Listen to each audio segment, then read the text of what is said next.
श्री स्वामी समर्थ। वसंत पंचमी कब है, शुभ मुहूर्त कौन सा है, और माघ मास की शुक्ल पक्ष की जो सरस्वती माता की जो प्रगट दिन है वो हम कब मनाते हैं, वसंत पंचमी का क्या महत्व है, आज हम इस सब पे बात करेंगे। और वैसे ही आप सब सुनिए और लास्ट की वीडियो जरूर देखिए, और आपको पसंद आए तो सब्सक्राइब कीजिए और शेयर अवश्य कीजिए।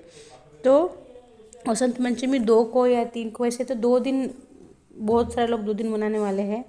क्यों, तो ये शुक्ल पक्ष में पड़ने वाले जो माँ सरस्वती की जो प्रगट दिन है, पुराने में इसे ब्रह्मदेव इसे कहा जाता है कि जो माता है जो ब्रह्मा ने अपने मुख से प्रकट किया था माँ सरस्वती को, तो इसलिए बहुत लोग ऐसे बोलते हैं मुख से प्रकट हुई, बहुत लोग ऐसे बोलते हैं कि उन्होंने अपने हाथों से उनको बनाया था। कैसे, ये तो पुराने में जो लिखा है मैं वही आपको बता रही हूँ। तो स्वर साम्राज्ञिनी जो माता है सरस्वती माता, जिसका स्मरण करने से ही हमको संपूर्ण विद्या बुद्धि चल के आती है। जिनको संगीत की बहुत ज़्यादा, जो संगीत की प्रैक्टिस करते हैं या अगर उनको संगीतकार बनना है, तो इस दिन उन लोगों को अगर प्रैक्टिस करने से या सरस्वती माता के सामने प्रार्थना करने से उनकी इच्छा पूर्ण होती है। जो बच्चे पढ़ने में कमज़ोर होते हैं उनको भी अगर सरस्वती माता का मंत्र अगर वो याद करें तो उनको भी सरस्वती माता उनको उनके जीभ में आके बैठ जाती है। वैसे भी कहा गया है कि दिन में एक बार सरस्वती माता हमारी जीभ पर आके बैठती है। सरस्वती माता का मंत्र कौन सा है, सरस्वती माता का मंत्र है एम, ये मंत्र है। वैसे भी 2 दिन में पढ़ रही है, किस दिन करें, 3 को भी पूजा कर सकते हैं और 2 को भी कर सकते हैं। 3 को आप दान दक्षिणा के लिए कर सकते हैं, लेकिन 2 को ही पूजा अगर आपको करनी है तो आपको 2 तारीख को करनी पड़ेगी।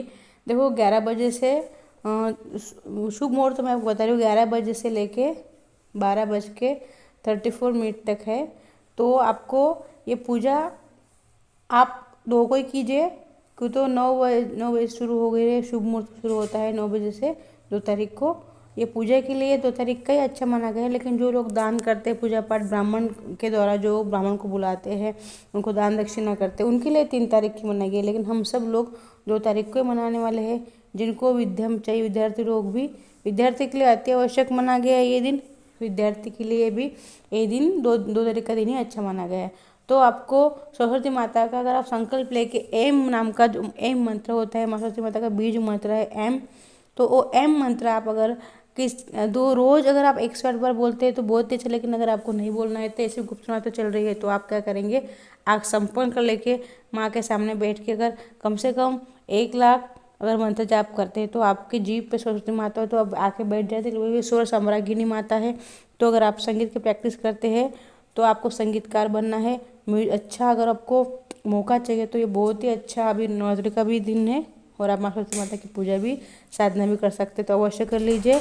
और एक मंत्र आता है, वो मंत्र थोड़ा बड़ा है, मैं वो डिस्क्रिप्शन में लिख के दूंगी आपको। वो मंत्र भी आप पाठ जैसे पढ़ सकते हैं, चार्ट कर सकते हैं रोज़ 108 बार, लेकिन इस दिन करने से ही ज़्यादा फल मिलता है। आपको एक बुक लेना है, पेन लेना है, माता के सामने रखना है, आपको वही रख के उसकी बुक की पूजा करनी है और आपको पेन की पूजा करनी है। जो लोग बच्चे अपने स्कूल में पहली बार एंट्री करते तो इस दिन ही एंट्री करते हैं। हमारे जो ग्रंथ में लिखा गया इस दिन बच्चों को पढ़ाया जाता है, और जीभ पे शहद से उनके जीभ पे एम और ओम लिखा जाता है।